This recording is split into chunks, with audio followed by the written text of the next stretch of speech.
मंगल तक पहुंचे, चांद को भी अपना बनाया, इसरो ने हर सपने को सच कर दिखाया। अब सिर्फ मशीन नहीं, इंसान भी जाएगा। अब गगनयान इंसानों को अंतरिक्ष की सैर कराएगा। आज हम बात करेंगे भारत के उसी सपने की, इसका नाम गगनयान मिशन है। गगनयान मिशन भारत का पहला मानव अंतरिक्ष मिशन है, जिसे भारतीय अंतरिक्ष अनुसंधान संगठन यानी इसरो द्वारा तैयार किया जा रहा है। अब तक भारत ने कई सफल अंतरिक्ष मिशन पूरे किए हैं, जैसे चंद्रयान, लेकिन उन सभी मिशनों में अंतरिक्ष में केवल मशीनें और रोबोट गए थे। गगनयान मिशन पहली बार ऐसा मिशन होगा जिसमें भारत अपने ही अंतरिक्ष यात्रियों को अंतरिक्ष में भेजेगा और सुरक्षित रूप से पृथ्वी पर वापस लाएगा। यही वजह है कि गगनयान मिशन को भारत के अंतरिक्ष इतिहास का सबसे बड़ा और सबसे चुनौतीपूर्ण मिशन माना जा रहा है। गगनयान मिशन का मुख्य उद्देश्य भारतीय अंतरिक्ष यात्रियों, जिन्हें व्योमनाट कहा जाता है, को पृथ्वी की निचली कक्षा यानी लो अर्थ ऑर्बिट में भेजना है। यह कक्षा पृथ्वी से लगभग 400 किलोमीटर की ऊंचाई पर होती है। इस मिशन के तहत अंतरिक्ष यात्री कुछ दिनों तक अंतरिक्ष में रहेंगे, वहाँ वैज्ञानिक प्रयोग करेंगे, अंतरिक्ष में जीवन से जुड़ी तकनीकों को परखेंगे और फिर सुरक्षित रूप से पृथ्वी पर वापस लौटेंगे। इस मिशन के जरिए भारत यह साबित करना चाहता है कि वह इंसानों को अंतरिक्ष में भेजने और वापस लाने की पूरी तकनीकी अपने दम पर विकसित कर सकता है। गगनयान मिशन के लिए जो यान बनाया गया है वह मुख्य रूप से 2 हिस्सों में बटा होता है। पहला हिस्सा क्रू मॉड्यूल कहलाता है। यही वह कैप्सूल होता है जिसमें अंतरिक्ष यात्री बैठते हैं। इस मॉड्यूल को इस तरह डिजाइन किया गया है कि यह अंतरिक्ष के बेहद कठिन वातावरण में भी इंसानों को सुरक्षित रख सके। इसमें ऑक्सीजन की व्यवस्था होती है, तापमान को नियंत्रित करने की प्रणाली होती है और कार्बन डाइऑक्साइड को बाहर निकालने की तकनीकी भी होती है, और आपात स्थिति में निपटने के लिए कई सुरक्षा सिस्टम लगाए जाते हैं। जब मिशन पूरा हो जाता है तो यही क्रू मॉड्यूल पृथ्वी पर वापस आता है। क्रू मॉड्यूल के साथ दूसरा हिस्सा सर्विस मॉड्यूल होता है। सर्विस मॉड्यूल का काम अंतरिक्ष में क्रू मॉड्यूल को ऊर्जा देना है, यानी कि एनर्जी प्रदान करना, दिशा नियंत्रित करना और जरूरत पड़ने पर कक्षा बदलना भी है। इसमें सोलर पैनल लगे होते हैं जिससे बिजली बनती है, और इसमें ईंधन भी होता है जिसकी मदद से यान को अंतरिक्ष में नियंत्रित किया जा सकता है। जब वापसी का समय आता है तो सर्विस मॉड्यूल अलग हो जाता है और केवल क्रू मॉड्यूल भी पृथ्वी की ओर लौटता है। गगनयान मिशन को अंतरिक्ष में ले जाने के लिए इसरो का सबसे ताकतवर रॉकेट इस्तेमाल किया जाएगा, जिसका नाम LVM-3 है। इसे पहले GSLV Mark 3 भी कहा जाता था। ये वही रॉकेट है जिसके द्वारा चंद्रयान 2 और चंद्रयान 3 को अंतरिक्ष में भेजा गया था। गगनयान के लिए इस रॉकेट को खास तौर पर ह्यूमन वेरिएंट बनाया गया है, यानी इसे इस तरह डिजाइन किया गया है कि इसमें इंसानों को बैठाकर सुरक्षित रूप से भेजा जा सके। इसमें कई अतिरिक्त सुरक्षा सिस्टम जोड़े गए हैं ताकि किसी भी आपात स्थिति में अंतरिक्ष यात्रियों की जान बचाई जा सके। जब गगनयान मिशन लॉन्च किया जाएगा तब यह रॉकेट भारत के प्रमुख लॉन्च सेंटर सतीश धवन अंतरिक्ष केंद्र यानी श्रीहरिकोटा से उड़ान भरेगा। लॉन्च के कुछ ही मिनटों बाद रॉकेट अपने अलग अलग हिस्सों को छोड़ते हुए क्रू मॉड्यूल को पृथ्वी कक्षा में स्थापित कर देगा।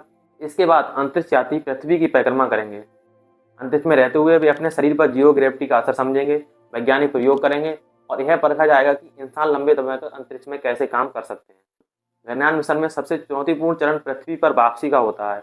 जब क्रू मॉड्यूल अंतरिक्ष से पृथ्वी के वातावरण में प्रवेश करता है तब इसकी गति बहुत ज़्यादा होती है और तापमान लगभग 1600 डिग्री सेल्सियस तक पहुंच जाता है। इस भयंकर गर्मी में अंतरिक्ष यात्रियों को बचाने के लिए क्रू मॉड्यूल में खास हीट शील्ड लगाई जाती है। वातावरण में प्रवेश के बाद धीरे धीरे पैराशूट खुलते हैं और अंत में क्रू मॉड्यूल समुद्र में सुरक्षित रूप से उतरता है, जहां से अंतरिक्ष यात्री को बाहर निकाला जाता है। क्योंकि यह एक मानव मिशन है, इसलिए इसरो ने तय किया है कि असली अंतरिक्ष यात्रियों को भेजने से पहले बिना मानव वाले परीक्षण किए जाएंगे। इन परीक्षणों में रॉकेट की क्षमता, क्रू मॉड्यूल की मजबूती, इमरजेंसी एस्केप सिस्टम और पैराशूट सिस्टम की पूरी जाँच की जाती है। इन सभी परीक्षणों का उद्देश्य केवल एक ही है कि जब इंसान अंतरिक्ष में जाएं तो उनकी सुरक्षा में कोई कमी न रह जाए। गगनयान मिशन के लिए चुने गए अंतरिक्ष यात्री भारतीय वायुसेना के अनुभवी पायलट हैं। इन्हें रूस और भारत दोनों जगह कड़ी ट्रेनिंग दी गई है। इस ट्रेनिंग में जीरो ग्रेविटी का अनुभव, अधिक गर्मी और ठंड में रहने की तैयारी, समुद्र और जंगल में सर्वाइकल ट्रेनिंग और अंतरिक्ष यान के हर सिस्टम को चलाने का अभ्यास शामिल है। इन अंतरिक्ष यात्रियों को हर उस स्थिति के लिए तैयार किया है जो अंतरिक्ष में सामने आती हैं। अगर इस मिशन की लॉन्च की बात करें तो इसरो की योजना के अनुसार पहले सभी परीक्षण मिशनों को सफलतापूर्वक पूरा किया जाएगा। इसके बाद पहला मानव सहित गगनयान मिशन प्रस्तावित रूप से 2026 में लॉन्च किया जा सकता है। इसकी सटीक तारीख पूरी तरह से परीक्षणों की सफलता और सुरक्षा की पुष्टि पर निर्भर करेगी, क्योंकि मानव जीवन से कोई समझौता नहीं किया जा सकता। गगनयान मिशन भारत के लिए इसलिए भी बहुत महत्वपूर्ण है क्योंकि इसके बाद भारत उन गिने चुने देशों में शामिल हो जाएगा जिन्होंने अपने दम पर इंसानों को अंतरिक्ष में भेजा है। इससे भारत की वैज्ञानिक क्षमता, आत्मनिर्भरता और वैश्विक पहचान को एक नई ऊंचाई मिलेगी।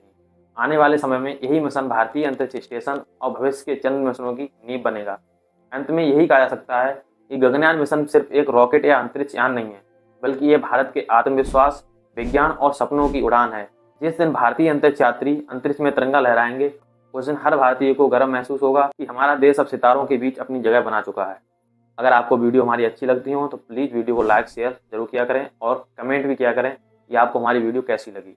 अगर आपको ये जानना है कि LVM-3M4 या जो GSLV Mark 3 रॉकेट होता है ये कैसे वर्क करता है, यानी कि इसकी कितनी स्टेज होती हैं, तो ये मेरी टेक शुभम्स यूट्यूब चैनल या टेक शुभम इंस्टा पेज पर आपको ये वीडियो मिल जाएगी। क्योंकि मैंने चंद्रयान 3 का वर्किंग मॉडल बनाया था।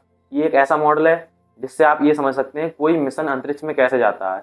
इसमें मैंने LVM-3M4 रॉकेट की सभी स्टेज दिखाई है। इसकी लिंक मैंने डिस्क्रिप्शन में दे रखी है, तो आप जाके वीडियो जरूर देखें। अगर आपको समझना है कि कोई रॉकेट कैसे वर्क करता है, यानी कि अंतरिक्ष में कैसे जाता है, कितनी उसकी स्टेज होती है, कैसे अलग होती हैं, सारा कुछ मैंने उस वीडियो में बना रखा है। मेरा चंद्रयान 3 जो मॉडल है वो खिलौना नहीं है, वो एक रियल मिशन की तरह वर्क करता है। मैंने उसमें पृथ्वी से लेकर यानी कि लॉन्चिंग से लेकर और लैंडिंग तक का प्रोसेस दिखाया है। विक्रम लैंडर कैसे उस पर लैंड हुआ था, उसमें रोवर विज्ञान कैसे निकला था, उसने वहाँ पे क्या क्या वर्क किए थे, ये सब कुछ मैंने दिखाया है। तो आप एक बार हमारे उस पेज पे जरूर विजिट करें। धन्यवाद।